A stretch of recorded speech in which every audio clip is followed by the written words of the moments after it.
ரமதானுடைய சிறப்புகள் என்னவென்று தெரியுமா? இன்றைக்கு நம்மள பல பேருக்கு ரமதானுடைய சிறப்புகளே தெரியல. அதனாலதான் ரமதான் வந்ததற்கு பிறகும் நம்முடைய தவறான அமல்கள் நிற்கிறதே இல்லை, நோன்பு வைக்கிறதே இல்லை. அல்லாஹ் பாதுகாக்கணும். இந்த அழகான ஹதீஸை நீங்களும் கேட்டுக்கொள்ளுங்கள், உங்களுடைய நண்பர்களுக்கு பகிர்ந்து விடுங்கள். ரசூல் ஸல்லல்லாஹு அலைஹி வஸல்லம் அவர்கள் சொல்கிறார்கள், இதா தகல ஷஹ்ரு ரமதான், ரமதானுடைய மாதம் வந்து விட்டால் ஃபுதிஹத் அப்வாபுஸ் ஸமா, வானத்தின் வாசல்கள் திறக்கப்படுகின்றன.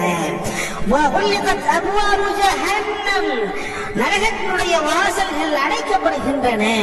வசுல்சிலத்தி ஷயாத்தீன், இதே போன்று ஷைத்தான்கள் விலங்கிடப்படுகின்றன என்பதாக நபிகள் நாயகம் ஸல்லல்லாஹு அலைஹி வஸல்லம் அவர்கள் சொன்னதாக ஹஜ்ரத் அபூ ஹுரைரா ரலியல்லாஹு தஆலா அன்ஹு அவர்கள் ரிவாயத் செய்கிறார்கள்.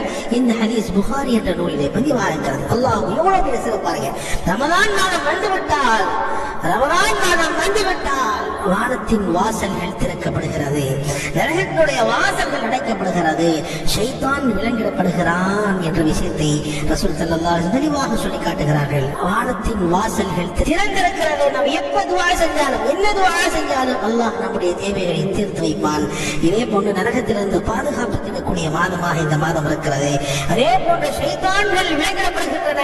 இந்த மாதத்தில் ஷைத்தான்களுடைய தூண்டுதல்கள் இருக்காது. நம்முடைய நஃப்ஸ், நம்முடைய உள்ளம் தான் நம்மை பாவங்களில் பால் கொண்டு செல்லும். எனவே அந்த உள்ளத்தை விட்டு அல்லாஹ்விடத்தில் பாதுகாப்பு தேடி இந்த ரமதான் அதிகமாக அமல்கள் செய்ய கடமைப்பட்டிருக்கிறோம். அல்லாஹ் ஜல்ல ஷானஹு நம் அனைவருக்கும் இந்த ரமதானை சரியாக பயன்படுத்தக்கூடிய பாக்கியத்தை தந்தருவானாக.